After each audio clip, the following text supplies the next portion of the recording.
agency has so far observed waves up to 140 centimeters. The tsunami warning for coastal areas of Fukushima and Miyagi prefectures are in effect.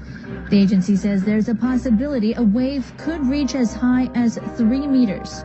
You're now looking at video of Sendai in Miyagi prefecture during the quake. As you can see, our cameras are moving quite violently there.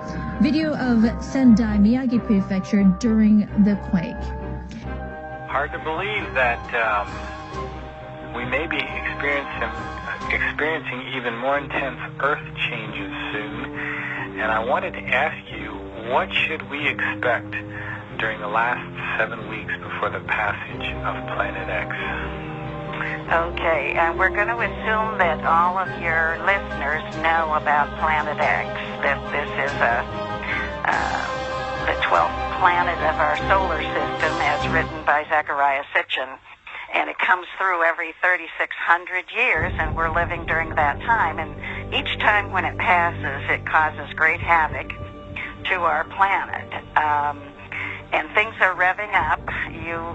We've all witnessed the earthquake and the tsunami and the nuclear reactor in Japan. And that's only the beginning, I hate to say. We have been told by the Zetas. Now, the Zetas are extraterrestrials from Zeta Reticuli, and their information is coming through Nancy Leader, who is their emissary here in the United States, and they have been so right on. It's like, it's unbelievable, their percentage of accuracy. So they're telling us, they're giving us guidelines so that we can sort of get an idea of when the actual planet is going to pass and when the Earth is going to shift on its axis, and what we need to do if we want to survive. And during the last 7 weeks, we know that there will be 9 days of a severe wobble, and your guests might want to get a pencil out. They may want to just jot down some notes here. But 9 days of a severe wobble, and then about 4.5 days of the planet leaning way over to the left. As Nibiru, Planet X, comes toward the Earth, we lean over to try to get away from it because the electromagnetic particles are causing a lot of static and confusion, and we want to get away from it. So we're leaning to the left. Then there's 2.5 days of progression towards a 3-day of darkness. So certainly when we get it's the northern hemisphere that will experience the 3 days of darkness. That's when the planet tips way back, the North Pole tips way back away from the sun, which is away from Planet X because it's trying to get away from it. And that'll give us 3 days of darkness. So when we experience that, then we know that it's pretty soon. We then have 6 days of sunrise in the west. So that'll be something that will be very unusual for us. And then 18 days of slowing rotation. The planet is actually going to slow way down and eventually stop. And that's about 5.9 days of rotation stoppage. And then the planet falls over.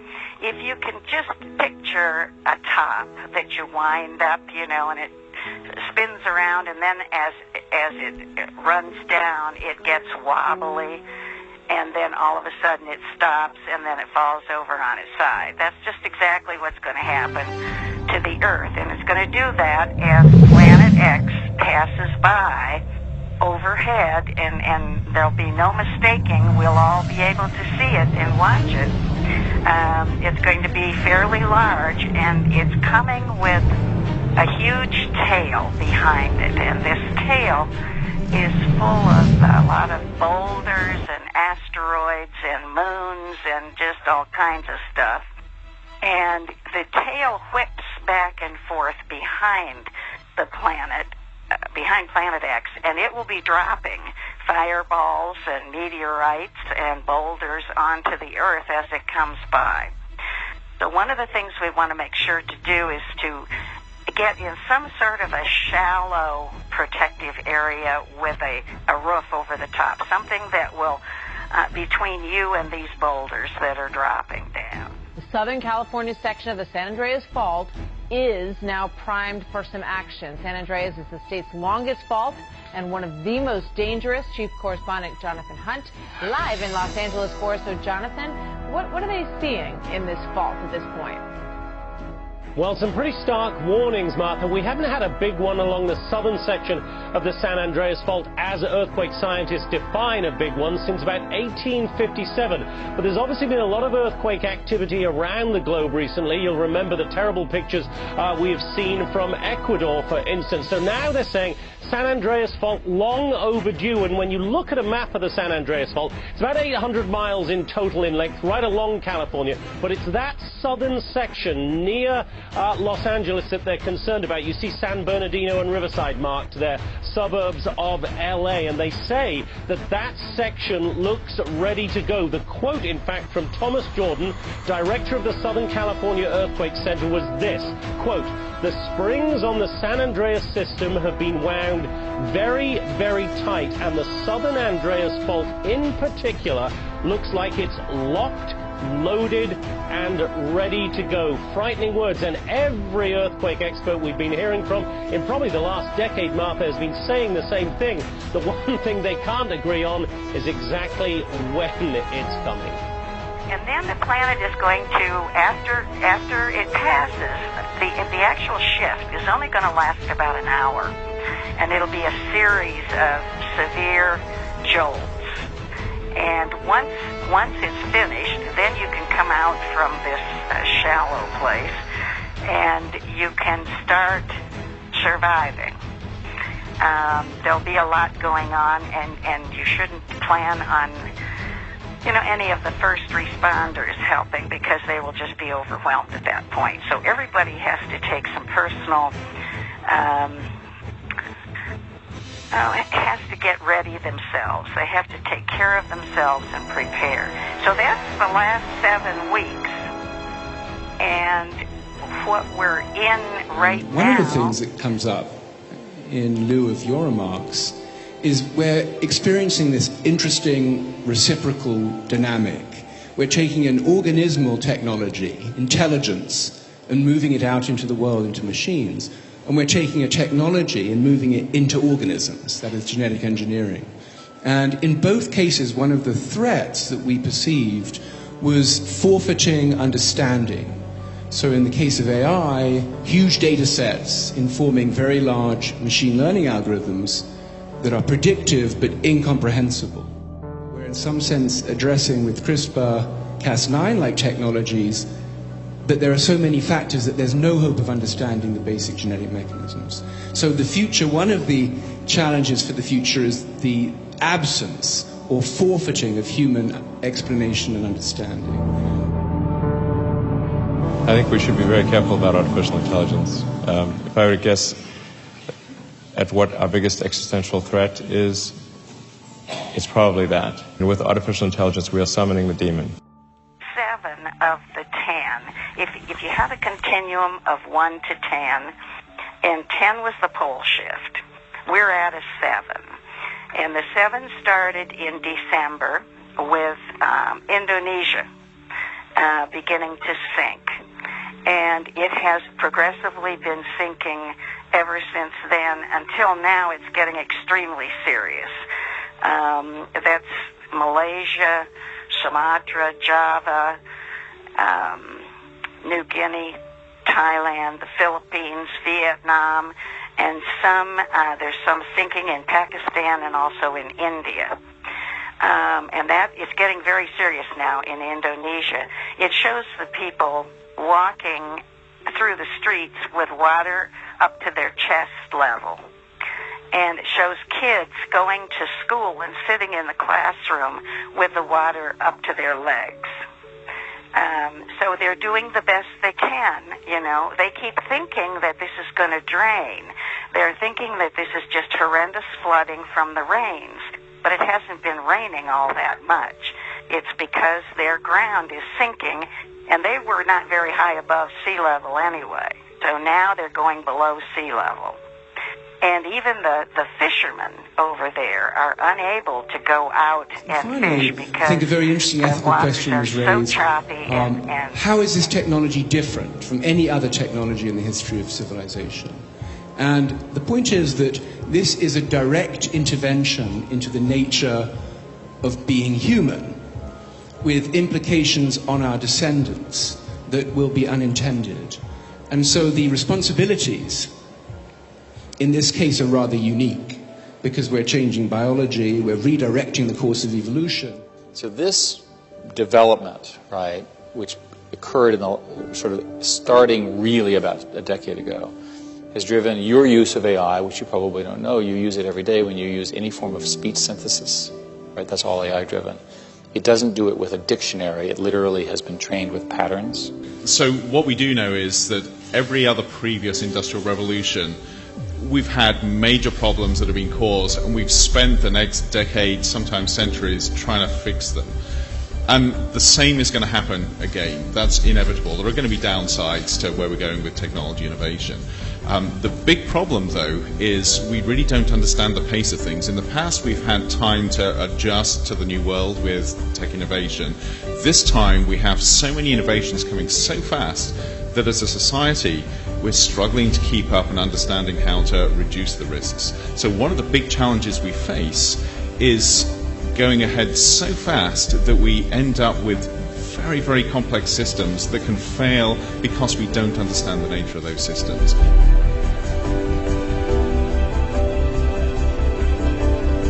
I think from a scientific view, the human body is a complex molecular machine, and aging and disease and death are molecular phenomena that can be fixed. Just as when a car gets old, you can fix it. You can replace the parts that are broken. You can repair the parts that you don't want to replace. And I think we're now at the point where we can scientifically confront the problem of ending aging and disease.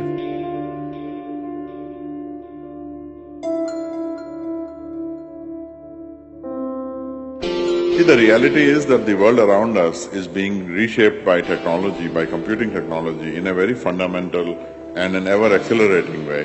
The pace of change that we have now is the fastest that it has ever been. That it's too dangerous for them. So they're in a serious situation, and we're talking about millions of people who have been routed out from their homes, and their rice paddies have all been flooded, so there's an extreme need over there now for more food.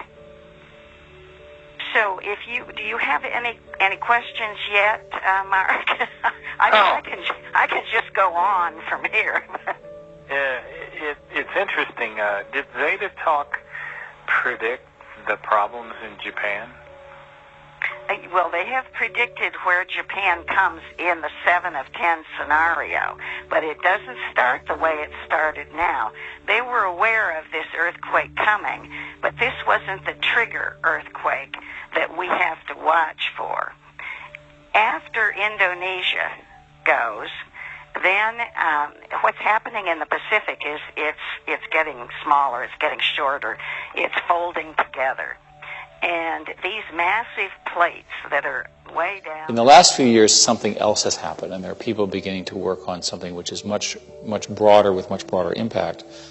And the easiest way to describe it is to describe the game of Go. So if you're not familiar with it, it's an Asian game. It was thought to be incomputable because there's so many possibilities, right? Because it's the little pieces can be on a 19 by 19 square, and it's combinatorially impossible for computers to handle. And people were pretty sure of this.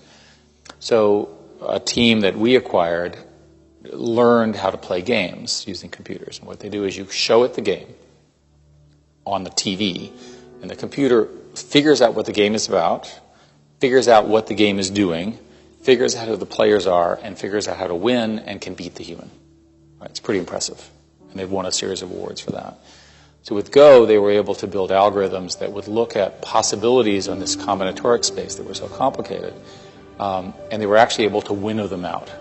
So think of this as a simple form of judgment. You know, I have all of these choices, but I was able to say I'm only going to focus on this area or this area or this area. And a lot of people believe that this, which is called reinforcement learning, is the beginning of something that's closer to our kind of intelligence. New Zealand has been rattled by a new magnitude 6.2 earthquake off the coast of the South Island. Good evening. New Zealand is tonight coping with yet another major earthquake and the death, damage, landslides and evacuations left in its wake. What's happening in the Pacific is it's getting smaller, it's getting shorter, it's folding together. And these massive plates that are way down underneath the ground are moving. And Japan sits on 3 of these large plates. And with this earthquake, it jolted it so much that it moved 8 feet closer to the United States. And so it jolted all 3 of these plates. So those are in motion now. And the earthquake in the South Island of Japan, or not the earthquake, but the volcano has been erupting. But the Zetas told us to watch for the series of earthquakes in Japan that start in the southern island. And they will increasingly get worse and worse. So we're not seeing that yet, but we can expect that that's going to happen, I think, fairly soon. And they're just going to have a terrible time. I would, if I had any friends or family in Japan and they haven't left yet, I would tell them to leave now. They need to relocate. Japan is going to be toast before it's all over.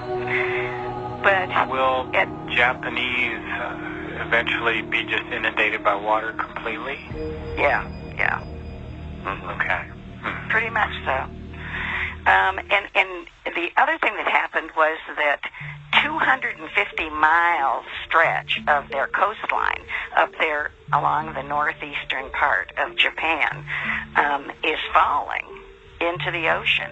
It's fallen by 10 degrees so far, and it's slipping into a 20,000-foot drop-off. So, and it's a very large part of the island. And it's where the reactors are, and it's where the tsunami came in, and it's all in that area there. So it's just, this is the European Space Agency that has released this information, and this has all been documented. So, and go ahead. And I wanted to ask you, when I look at what's happening in the world right now, and I see this horrific nuclear disaster in Japan, which is probably the greatest disaster we've ever had in our history, and then I see almost nothing on the mainstream media. I wondered if you could comment on that. Well, the mainstream media is being controlled by the powers that be, and the powers that be know all about the scenario and know what's coming, and they want to keep they want to keep us, the average Joe on the street, ignorant of the facts as long as they possibly can. And they have built tremendous underground survival places, underground caverns that just go for miles underground to save themselves, and they're stocked highly. They have found alarming levels of the chemical glyphosate. Now, the report says glyphosate is in many of America's most popular foods. Folks, this is a weed killer, glyphosate, and it was classified by the World Health Organization as a probable human carcinogen. Joining me now to talk about this is Dave Murphy. He is founder and executive director at Food Democracy Now!, who issued the report. Dave, good to have you on tonight. Tell us, how dangerous is glyphosate? How dangerous is it? Sure. Listen, glyphosate, it's the main ingredient, chemical ingredient in Roundup, Monsanto's best-selling weed killer Roundup. And the issue is the glyphosate use has exploded in the last 20 years because farmers in the U.S. and around the world have adopted genetically engineered crops, Roundup-ready crops that are engineered to survive being sprayed with large amounts of glyphosate, this weed killer. The problem really is, and we found this in these studies, we really had no idea where we were going to find it or how much we were going to find, But it's very shocking that the largest, the highest level that we found is in Cheerios, General Mills Cheerios, which is one of the first cereals that a mother feeds their child at between ages 6 months and a year. And those levels found in Cheerios, which are 1,125.3 parts per billion, are simply off the charts. And the question really is, what is the U.S. government doing to protect the American people? And the quick answer to that is it appears not much, unfortunately. With medications and food and water, it's our tax dollar that is paid for all of that.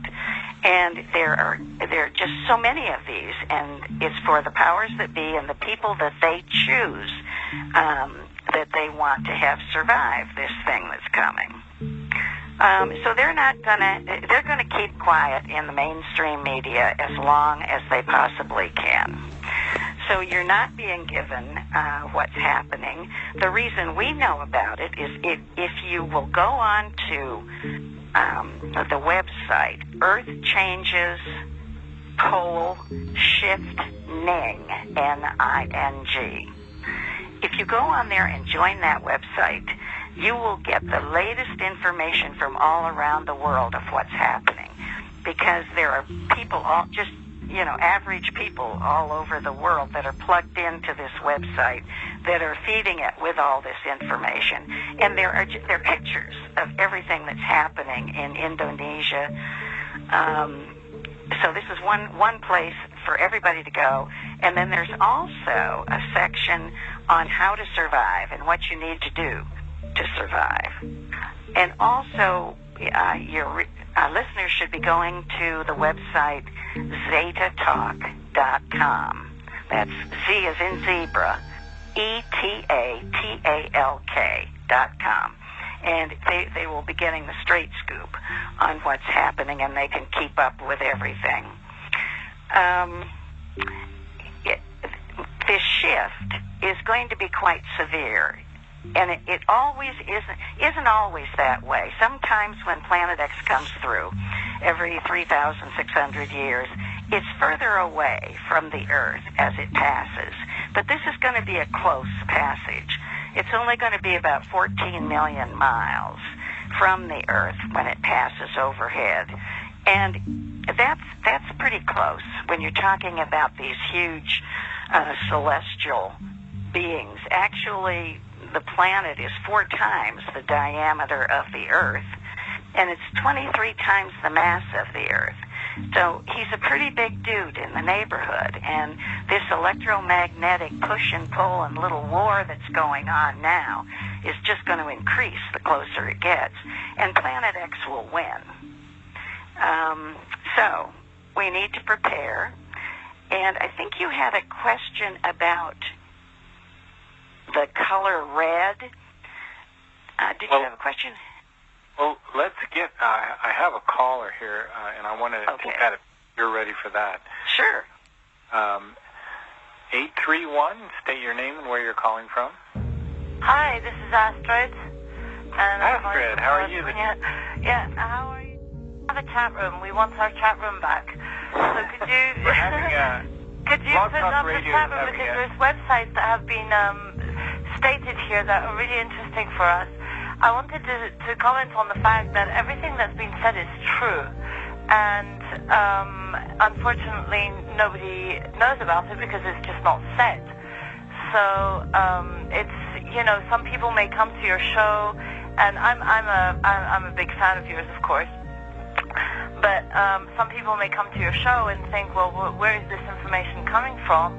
Well, if you just, Google and look up what's happening in all the parts of the countries that your guest has just mentioned, you'll see that this is true. This is real. People are flooding and going around with, waist-high waters, thinking that it's going to just drop away like it usually does downriver, right? But this time the river isn't going down anymore.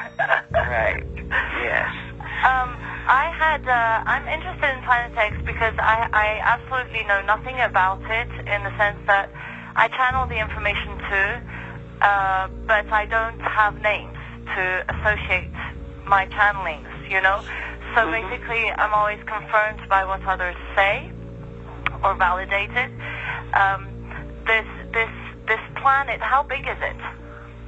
Well, it's quite big. It's 4 times the diameter of the Earth, and it's 23 times the mass, so it's a big planet. Now, it belongs to, what belt does it belong to?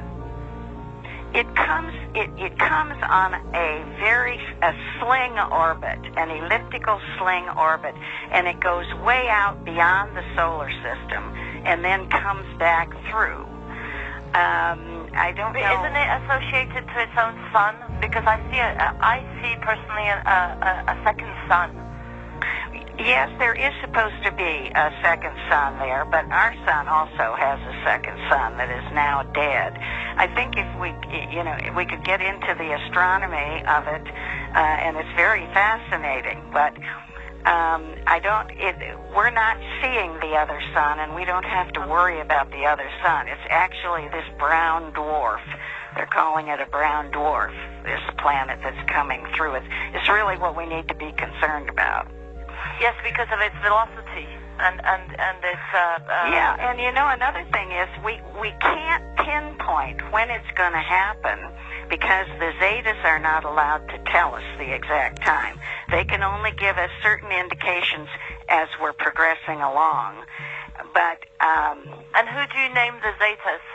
Who are the Zetas to you? The Zetas are extraterrestrials that are from Zeta Reticuli, and they are here on the planet, and they are around the planet in their ships, and they are giving the information to Nancy Leader, who is their emissary here. She's in Wisconsin, and she's been putting out this information since 1995. And they have an incredible... Disturbing find in the Hamptons, a canal full of tens of thousands of dead fish. What could have caused this? Dead fish as far as the eye can see. There are thousands and thousands of them down there. The sight forced many to do a double take. I thought it was frost in the morning. Many couldn't believe what they were seeing and smelling, lining up to watch and take pictures. First time I've seen this in my whole life. Track record. It's just... if they say it's going to happen, you can pretty much put your money on it. The only thing that they've been wrong about sometimes is the timing of certain things. But that's a lot of this stuff is in man's hand, and they can't predict the timing. Right. That well. But right. I'm so glad that you know about this and that you realize what's happening around the planet. And I wanted to give you 2 more things to try and find, because it's just full of information about this. And there are 2 videos or movies that are out now on the internet. One is called Planet X, the movie, and that's on Zeta Talk. That just came out, and it's about 2.5 hours, and it's just filled with all kinds of information. And then the other one is called Nibiru by Jim Nichols, and I just found that tonight. That's been put out by UFO TV, and you can find that on YouTube. It's excellent, and UFO TV has just taken on my new video, and it should be coming out shortly too. So if you're on Hulu or YouTube, or I don't know the names of all those other places that they put them on. I know, it's so confusing. Oh, yeah. I did a workshop for 3 hours at the local college, and they videoed it, and UFO TV picked it up, and they liked it. So wonderful. Yeah. I don't want to take over Mark's show here because I have a tendency of talking a lot, but okay, so one of the comments that came immediately upon the topic of the show is the fact that NASA absolutely refutes the existence of Planet X. Yes, that's correct. They do, and the latest thing that they're trying, they've got several ploys up their sleeve that they're going to try, and one is trying to make you believe that it's the sun that's causing this and the solar flares, etc.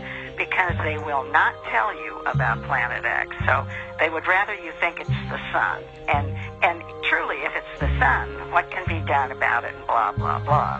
Right. The other thing is just recently they've come out with Elenin, the comet Elenin. And they're now playing that up big. And as we get closer to Nibiru passing, that's going to be in the news. They're going to be hyping that up. They're going to be showing it. And they want you to think that this is what you need to be worried about. Anything other than what is actually happening. They want to get people confused. And if Elenin comes then and nothing particularly happens when it passes, and then the people can say, oh, well, that was what the problem was, and now we don't have to worry about anything. Significant comet. It's not going to do any damage to the planet, and it's just a ball of dirty ice out there. So we needn't be concerned about that at all. Right. So they'll be trying all kinds of things between now and the passage to try and get people off the trail. And the reason is because if you knew this, you only had about 12 months left in your life here, how would you spend your time? I know, that's a question everybody should be asking every day, you know. How would you best live your life today? Yeah, and there are a lot of people that wouldn't go to their job. A lot of people would stop paying their bills. A lot of people would cash in their credit cards, and on and on and on. And that's what they don't want to have happen. They want to keep peace and order as long as they possibly can. And then when that starts to get, it's happening in the Middle East, but when it starts happening in the United States, then they will declare martial law. Right. And then they will, they'll come and put everybody in the FEMA camps or wherever. But they have taken care of themselves. They have the passes into these underground. Well, that's the problem. Yeah. And if the Zetas say that their plan is not going to work, and the Zetas are trying to level the playing field between the powers that be and the common man. And if they do not help the common man and don't tell us what's happening, then woe be to them, because they're not going to survive either. And so what do those Zetas look like? Because I have a visual, but I'm not sure we're talking about the same people. Well, for the most part, they're gray, and many of them are small with the cat eyes, the black cat eyes. Many of them, though, are tall and slim, gray with the cat eyes. That's pretty typical of Zeta. But I want to say that we see an awful lot of extraterrestrials in the gray zone because our eyes are just accustomed to this particular color scheme that we have here. But there are many, many other colors that we don't know about. And when we see those other colors, they just look gray to our eyes. So a lot of times we just call everybody gray. But, I think that the grays have gotten kind of a bad rap. I was going to say, I even have, I know personally of a young boy here who sees, feels, and sees, and even his friends see them, these grays, and he says that they are not good. They don't feel good. They are, they have ill intentions, and they, perturb and give nightmares and do things. For a lot of people, fear was brought up when they saw the grays. I mean, this was something totally unexpected, something extremely foreign, and people didn't know how to handle it. And we were very fearful in the beginning. But they've been working on our subconscious minds now for about 60 years. And the level of fear has gone way, way down to the point now where there could be open contact. This led Putin to withdraw from the International Criminal Court. President Duterte says the Philippines just might follow suit. If China and Russia would decide to create a new order, I will be the first to join.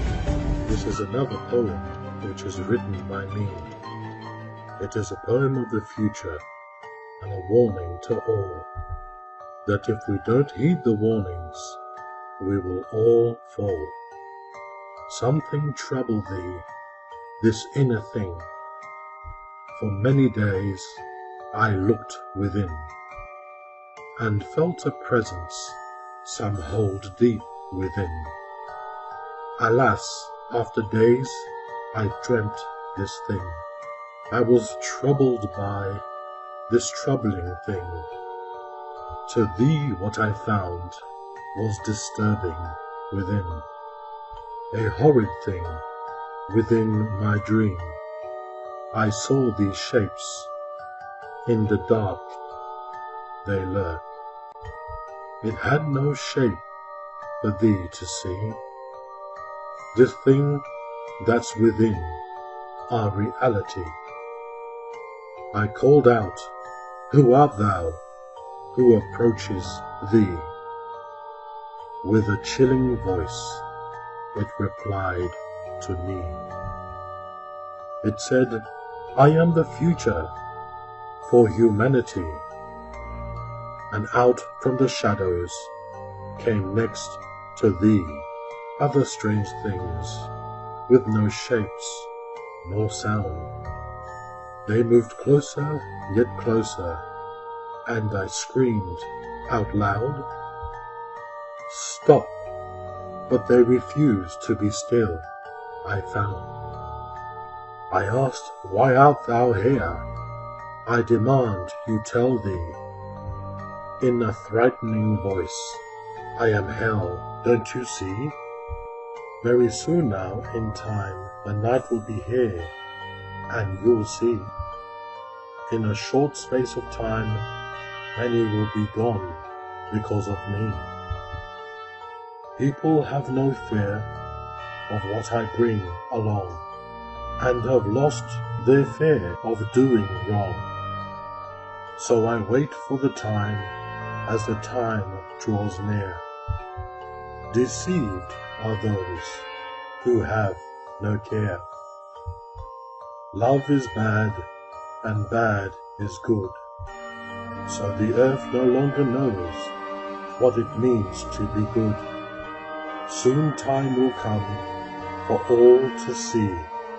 The Lamb's book of life will be closed to humanity, and I will be free to reap those souls who have lost their way, and ensnared are all those. They refuse to believe. In the darkness I live, and when they see me, in terror I hold the power of death when I come for their souls. So I live in the darkness I live. When they see me in terror, they shall shriek and resist. My terrifying gift is the kiss of death. As a parting gift, I do possess. But those who awaken and see God's light will send me back to where there is no light. The final call is almost here, so make the call before I am here. People would survive it. Before, they felt that people would just go off, half crazy if they were to land and try to have some kind of open contact. And the other thing is that during the abduction phase, when many people were being picked up by the Greys and were being used for the hybrid breeding program, there was a lot of fear instilled in those people because they were taken from their beds at night. But you can blame that on President Eisenhower and our government, because it was Eisenhower that signed the treaty with the Greys saying they could do this, and saying that they had to wipe their memory off so that they couldn't remember it, and they had to deposit the people back where they picked them up. And then they had to give a list every so often to MJ-12 of the people that they were using in this hybrid breeding program. Now, I think it's just man's nature to become frightened of something that they don't know about. And well, the thing is, if knowing what man is capable of, you can easily imagine what other beings are capable of. Well, see, that's our problem. We're so warlike to begin with, and so we think everybody else is warlike. Listen, they've been around forever, and if they had wanted to eat us for lunch, they'd have done it a long time ago. I know.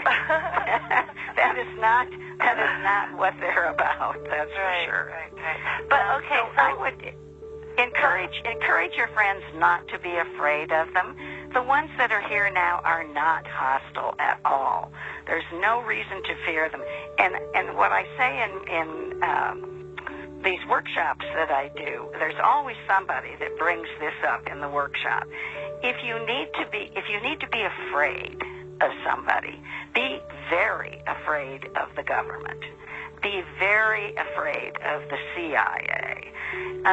Be very afraid of the powers that be, because they would just as soon snub you out as have to worry about feeding you.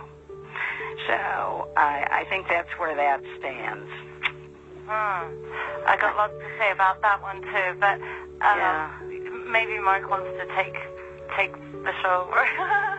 Okay. Well, nice talking to you. It was lovely talking to you too. Where are you calling from, Astrid? I'm in the Santa Cruz Mountains.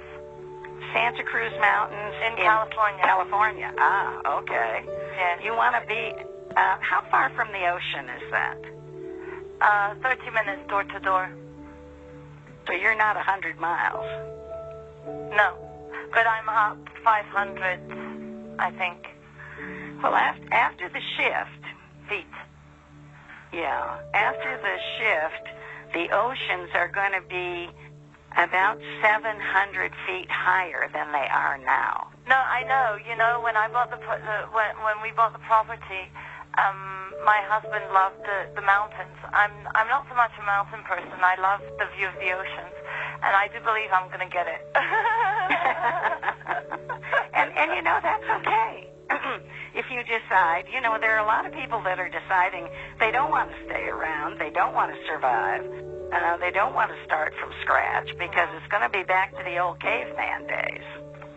Absolutely. Well, in a sense, because they're going to be secluded, and they've already. I mean, this is the funny part of all this government thing is that, first of all, you've noticed that this information is coming out in big ways these days. They're allowing us to talk, right? And so for the communities that understand this, like the one I'm in, they're already, and they're more and more organic, self-sustainable, etc., etc. So, you know, I am blessed, and I try to share the aha moments and the wisdoms that I get from what I experience of all this. And it's hard because I have no idea how many people out there just don't get it, you know.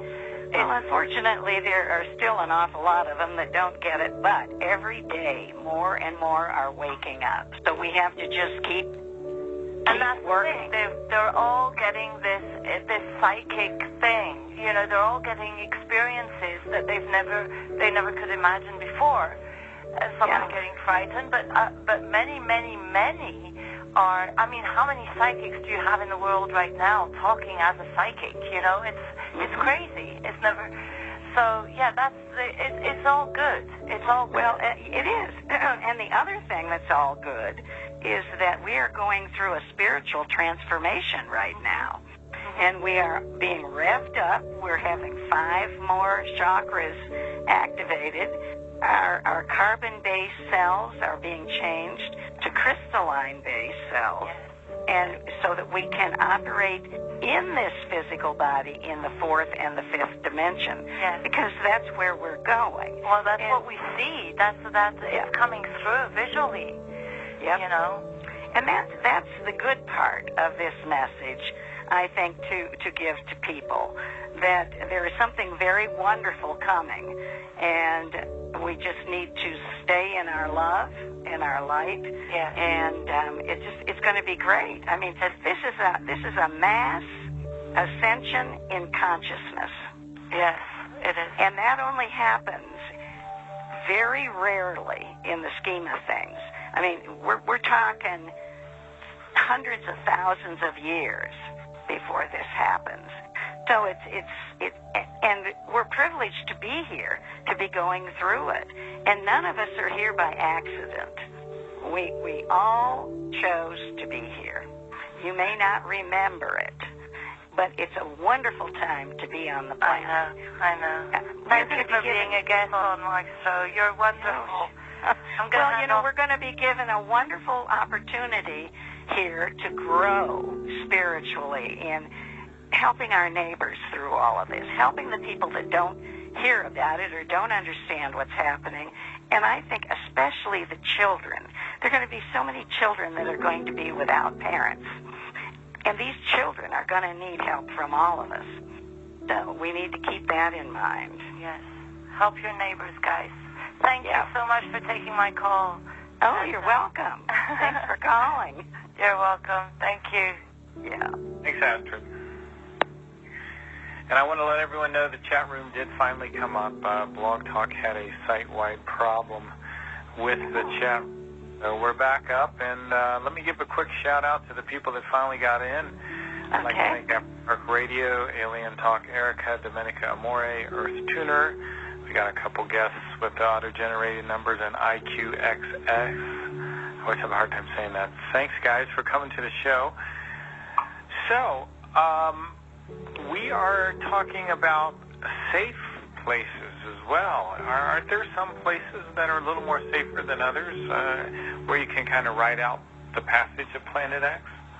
Yes, there are. And I want to say that on ZetaTalk.com, there is a part of it that says safe locations. And if you click on there, you can find your state. And in some cases, you can even find the actual city that you're living in. Now, as far as Ohio, and I have a very soft spot in my heart for Ohio since I was born and raised there, what they're saying about Ohio, we're going to have the new Madrid Fault that's going to split, and that goes all the way from New Orleans up through Illinois, up to the Great Lakes, and then on to the St. Lawrence Seaway. That's all going to open up, and the Great Lakes are going to drain down into the Mississippi. Now, Ohio is good, except if you're near the Ohio River. That's going to flood and go way over the banks, and then there's going to be a Great Lake that will be partially in Ohio on the western side. So you want to go east in Ohio. I'm east central. Good. Are you close to the mountains? Now, I forget. Where were the Allegheny Mountains? Right. There's a lot of hills here. I want to get up into those mountains. Okay. The Allegheny Mountains. That's going to be the safest part. Now, a lot of people will choose not to move, and they'll just stay where they've been, and that's fine. Even then, there are things that you can do. You can stock up on your food and water and medications. Tools, any kind of tools are going to come in handy. And you need to plan for a camper's life. So, it wouldn't hurt to have a tent and have some cooking utensils. But it's going to be a long time before the place is able to rebuild. For those people who are living close to the oceans, you need to get 100 miles inland. And if you can get to 1,000 feet in altitude, fine. That would be great. And you want to locate out of the cities. The cities are going to become a death trap. So you need to go rural and with your small group of family or friends or whoever it is you choose to survive with. But I think the spiritual preparation is even more important than the physical preparation. And you're being given an opportunity now to know what's coming, so you have some time. You have time now to seek your own inner spiritual guidance and to make peace with your own God, and especially your families and friends, to ask forgiveness if necessary and forgive if necessary. Time is short, and I want everybody to understand that there isn't any death. We just drop the physical body and go on. We have other bodies, etheric bodies, and we have consciousness, and we continue on. So there is no death. We need to remember that. The entire solar system is going through what we're going through. All the planets are heating up, and we're heating up, but it's from the influence of Planet X. The core of the Earth is getting hotter and hotter.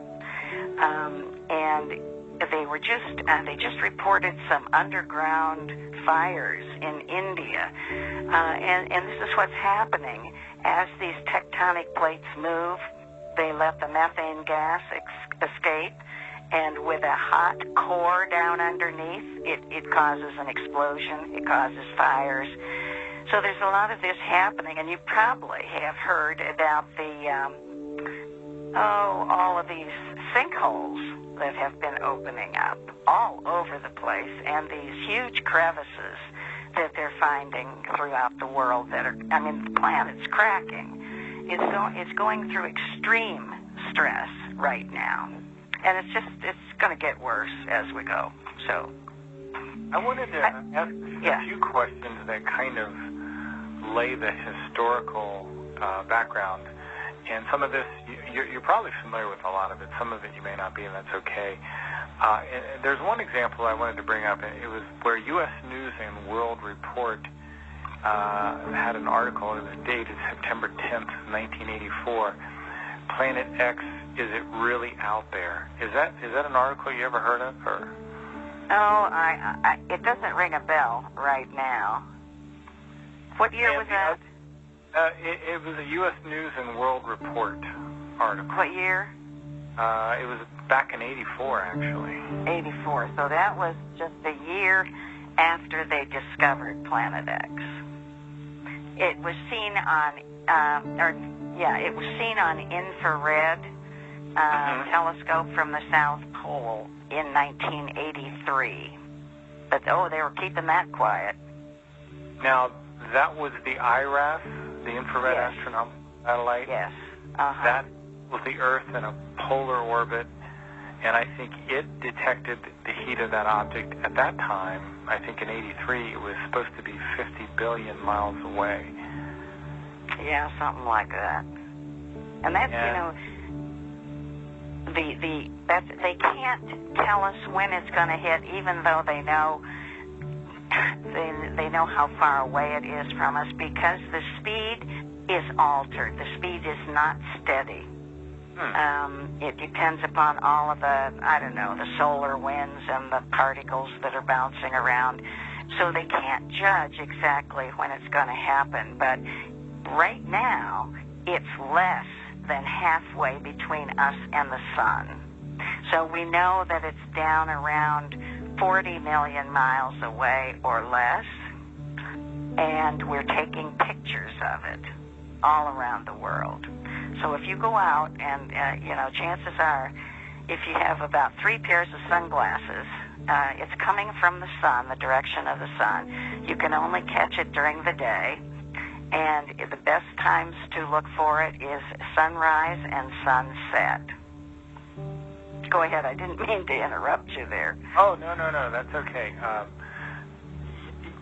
Like you had mentioned earlier, the one movie that Jim Nichols has is really good, and a lot of the information I got here does come from that movie. And according to his movie, that object, whatever that object is, covered 43 billion miles in 8 years. Does that sound? 8 years. 43 billion in 8 years. Well, we've known about it for 27 years.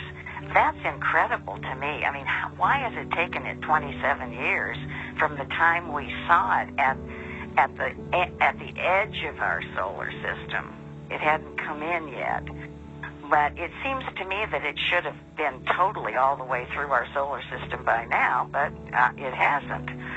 I'm reading a book called Date with the Gods by Charles A. Silva, and it was published in 1977, and it talks about some giant object that's traveling. It says it travels parallel with our solar system. So I don't know if that giant object is the actual, if there is another star. It sounds like it from the title of the book, Date with the Gods, because our gods are actually on that planet Nibiru. The Anunnaki, they were the ones that created the human species. So those are our gods, the Nephilim of the Bible. And so it sounds to me like that's what he is referring to here. It's a very good book, I have to say. It's tremendous. I recommend it a lot. Date with the Gods, okay? Date with the Gods, Charles A. Silva. I think you'll find it fascinating. So do you think, okay, well, let's get one thing straight. There is a brown dwarf, correct?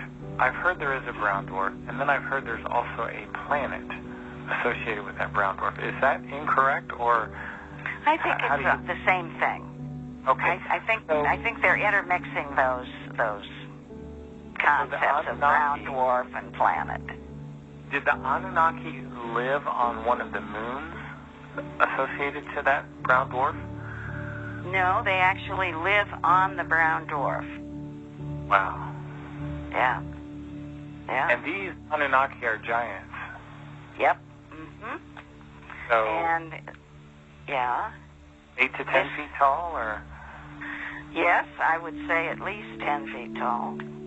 Yeah. These are big guys. I had a couple of them in a dream one night. And I just knew when they walked into the room that they were Anunnaki. And they were big. They were tall. There was one that was taller than the other one. And they just came in and observed. I was involved in some kind of a project in this room, and they just walked in, and they were just observing. They were very quiet. They were not menacing at all, and they had they had metal helmets on their head, similar to, I'm trying to think where I've seen them before, but they fit very close to the head, almost like an aviator's leather cap, but it was metal. And there were certain symbols that were stamped in the metal on these particular things, and I was so fascinated by that for some reason. But anyway, they're not going to be visiting us this trip around. They're not permitted now to come onto the earth this time, and it's because we're going through this spiritual transformation at the same time. And we're not permitted to, like in the movie, Deep Impact, we're not permitted to go up into space and try and blam them out of the sky either. So if we attempted that, if we would attempt to shoot a missile off to change its course, it wouldn't be allowed. Do you think the Anunnaki violated some kind of cosmic law when they genetically manipulated early primates and created man? No, I don't think so. I mean, the universe is just teeming with different races and different beings and species, and that's just part of when they are colonizing a new planet to start a species or to change a species. There is the Council of Worlds that have a certain amount of jurisdiction over what can be done or not be done. And there are certain rules that they can't interfere at certain times. But I don't think that was one of them. I think that was permitted. And just like the hybrid breeding program this time, permission was given from the Council of Worlds to upgrade the human species. And that's what was done, half Zeta, half human. And they have upgraded the species to a beautiful species. I have a picture of a young Zeta human boy. Beautiful, just absolutely beautiful. And they're going to be much more spiritual, much more intelligent, a lot less in the way of sickness and disease, and they're not going to have this war-like nature that we've got. They were able to breed out this hostility and this instant rage that we have. So they're going to be a wonderful race, and they're going to be the ones that will be inhabiting the planet in about 100 years, and it'll be the planet will be in the fourth dimension at that time. So the planet Earth is going through the same thing we're going through right now. Do you think you'll be able to post a picture of that child someday on your website? Yes, I think I probably could. It was drawn by David Dees, and Dave. Let me give you his email, and you may find it on his website. It's Dave DAVODEES, Dave O'Dees at hotmail.com. And you might be able to find that. He's got other pictures too of what it will look like as Planet X comes in. And there is one that is just incredible of the tsunami off the California coast and just about to crash into San Francisco. It's really a picture, I'll tell you. And he's go ahead. So Planet X is the same planet that Zecharia Sitchin called Nibiru? That's correct. Mm-hmm. And did Atlantis and Lemuria get destroyed during the passage of Nibiru in previous ages? Well, I'm not sure about that. I'm not sure if it was Planet X or if it was nuclear at that time. I do know that the last time Planet X came through, it was the time of Moses out of Egypt. That was a passage, and the time before that, or another time, was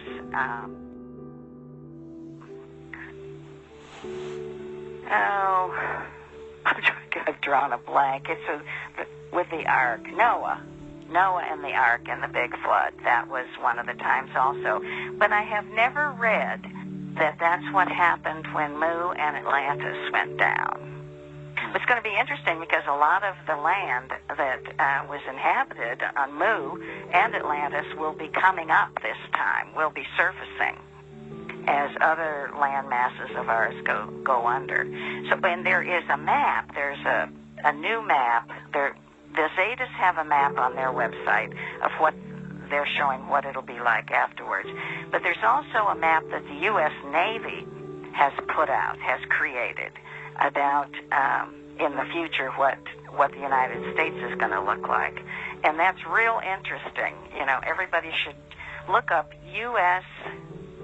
Navy map of the future. And you'll see that the whole East Coast is underwater. Florida is underwater. The South, in the Gulf, that's all underwater, and it goes all the way up through. Illinois is totally gone. And I'm sorry to interrupt you. I think we have another caller. We've only got 4 minutes left. Oh, sure. I want to go ahead and try to take this call, if that's okay. 804, state your name and where you're calling from. Hi, my name is Hugh. I'm calling from Virginia, and I just came onto the program, and I'm totally infatuated with Ann is saying, and I have a lot of spirituality in my background. My wife's name was Ann. I don't have email, but there is a blog that has my phone number if I could give it to her. Okay. What was your name? What was your name again? Hugh, H-U-G-H. Okay. And you're from Virginia? Yes. If you just Google creativity, the number 777.com, that will bring it up. But I have so many things, messages that I'm trying to get out to help people to become more spiritual and to show we all have unlimited creativity. And I have a whole history of things that can be documented in my life, that I'm standing my truth. Oh, good. And it's going to be very important that everybody walks their talk. Absolutely. And that's why I'm so glad I was able to connect tonight. And if you, again, I don't have email, but if you could please call me, I think it will be very worthwhile when you begin to investigate me. Do you have a computer? I just have a web browser on my cell phone. Okay. I was going to say, you can just contact me through my website. I pulled it up, but you don't have a phone number on there. Yeah, I usually don't do phone business. I would rather do it by email, or but you don't have email, correct?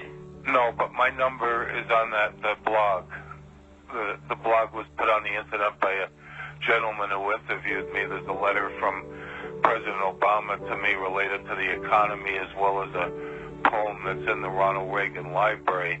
Now that in itself, to put those two presidents on that little blog that was put on the internet in 2009, then tied into the fact that President Obama said he was going to read a biography about President Reagan over the Christmas vacation. There's obviously some spirituality there, because the odds are just astronomical for that to happen. Well, you know, the Zetas say that Obama is a star person, that he has a star soul, and they have always been very supportive of him. And they say that they are talking to him, and he is listening. But I want to say something about anybody that's in our politics. It doesn't matter whether it's Democrat or Republican. They're just two sides of the same coin. And they just are puppets. They're doing what the powers that be tell them to do. So it doesn't matter who wins the elections. That's exactly right. And I was written up in a front-page Wall Street Journal article where I exposed a former federal government bureaucrat back in the 80s. I believe he was a CIA operative. He was engaged to the daughter of Jim Wright, who went on to become the Speaker of the House. That article put Mr. Wright in the spotlight, and I was interviewed by another bureau chief who eventually, he dogged Mr. Wright until eventually he resigned from office in shame. So I know how to weed out the corruption in government and business, and that's part of my big mission. That's why I wanted you to pick up on. Oh, good. That's excellent. We need more people like you. And, you know, now there are more and more whistleblowers all the time that are telling what they've been involved with and all of the horrible things that have been going on behind the scenes. So it's just important to stay positive, stay aware, be in love and humility. Yes, I'm working with American Indians and North American Indians and indigenous peoples from all around the world right now, because they know what to do for our future and how to heal the earth. Oh yeah, and they know all about what's happening, and they have known about it for a long, long time. Yeah, and there'll be a lot of us that will be asking them for help through all of this. That's exactly right, and that's why I'm trying to empower them in the business sense right now, so they can get what they need to get up and running on the internet until that crashes, and then they'll have their communication intact. God, let's hope they don't pass that kill bill, that kill switch thing where Obama can turn the internet off. Well, they needed to spy on us, but since you mentioned it, we all should be looking back at who's looking at us and why. Yeah. I think at this point in time, you know, I've just gotten to the point where I don't care. I mean, I'm just putting it out there as often as I can, and hopefully it's helping some people. And, you know, they've had my phone tapped a long time ago when I was working with Hynek. And I was also given migraine headaches for 10 years during that time also. So, you know, it's just I feel sorry for them because they will eventually have to pay for all this stuff. Well, that's exactly right. I mean, I don't know their mentality. Even if they went into these underground cities and thought they're going to live down there for 100 years until things got better, they're going to go crazy, number one. And you can't take it with you. We're spiritual beings. So, whatever they're accumulating for themselves, even if they left it to a grandchild, they're going to piddle it away or become a dope addict or whatever. So they have to wake up and realize the laws of attraction are very basic and very simple. You put out good, you get good back. So I wanted to mention, too, that if anybody wants to buy an apartment underground, I think the name of the company is Vivos, V-I-V-O-S, and they are selling fully stocked apartments for $50,000 per adult and $25,000 per child. There aren't many of us who can afford that. Well, the money's not going to be worth anything pretty soon, so that's true. Even if you're buying gold and you're hoarding gold, if there's no food to eat, what good is the gold going to do you? That's exactly right. We're going to be camping, and we need to plant our gardens and tend the sheep and the chickens, and that's actually what Nancy Leader is doing up in Wisconsin. She is certainly walking her talk. She's an example for all of us. Yes. Well, I know there's only a little bit left of the show, but I'm so happy to come into contact with you, and I hope if you will take an interest, I think I can give you more. Hugh, what is your last name? My last name is Traulsen, T like Tom, R-A-U-L-S-E-N like Nancy. Okay. And that last name also has global recognition. My father manufactured commercial refrigerators and freezers for hotels, hospitals, schools, restaurants. They're all around the country and around the world. He passed on in 1990. He was a busy guy. He was married 7 times, but to show my connectivity to a lot of things, his 6th wife, if you Google Regine Traulsen, you'll see she married the controller for New York City back in 1996, William J. Diamond. They were married in Gracie Mansion by Rudolph Giuliani, who was mayor at the time. Okay. Well, thanks for calling in. Okay, thank you, and God bless you for all your work. You too. Thanks, Hugh. I appreciate the call. Thank you. Well, Ann, I extended the show just a little bit so you guys just wouldn't get cut off, but you've already gone over time a little bit here, so I don't want to. You're Eastern time, right? Or are you? No, we're Pacific now. Okay, so it's not quite as bad for you. No, but, it isn't. It's just 5 after 8 here now.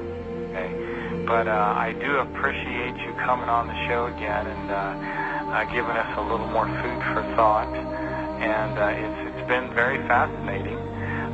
Let's hope, and I'm always holding out for a little hope that it's not going to be as bad as people think. Well, good. I think we should all hold out a little hope. There's nothing wrong with that. Not at all. And thank you so much, Mark, for having me again. It's been my pleasure, and Ann, thank you, and have a good evening.